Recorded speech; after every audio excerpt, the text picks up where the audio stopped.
Voilà, le président français qui a salué un accord historique et qui recevra en fin de journée les négociateurs et signataires de cet accord qui doit encore être entériné par référendum qui devrait être organisé en février prochain.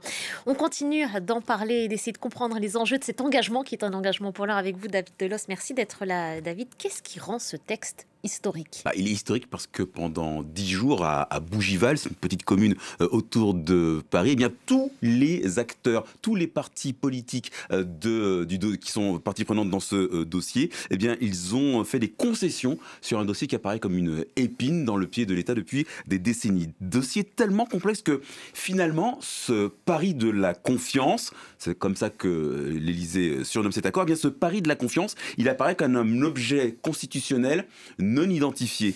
D'abord parce qu'il prévoit, on l'a dit, la création d'un État de Nouvelle-Calédonie, État qui pourrait être reconnu par la communauté internationale et dont la création sera inscrite dans la Constitution de la République française. Un État qui aura des compétences régaliennes, défense, monnaie, sécurité, justice. Par ailleurs, l'accord prévoit la création d'une nationalité calédonienne. Ça veut dire qu'en Nouvelle-Calédonie, les habitants auront donc la double nationalité française et calédonienne et ils resteront des citoyens européens. Alors oui, c'est un accord qui semble convenir à tous, indépendantistes et loyalistes, mais on sent que le compromis a été bâti pour faire plaisir à tout le monde. On se retrouve donc avec un État qui sera intégré et non pas associé à la France, qui était une ligne rouge pour les loyalistes, mais les Calédoniens n'auront plus à répondre aux injonctions de Paris, et ça c'était le souhait des indépendantistes.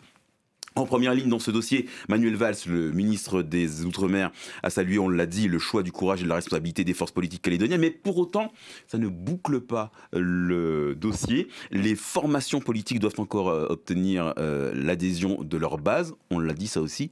Certains annoncent d'ores et déjà des remous sur le Caillou, c'est le surnom de la Nouvelle-Calédonie, notamment du côté du FLNKS, le principal parti indépendantiste. On sera certainement tenu au courant très très vite de sa position puisqu'il doit tenir son congrès en fin de semaine prochaine. Merci beaucoup, David. Merci pour ces éléments de compréhension. On y revient dans un prochain journal.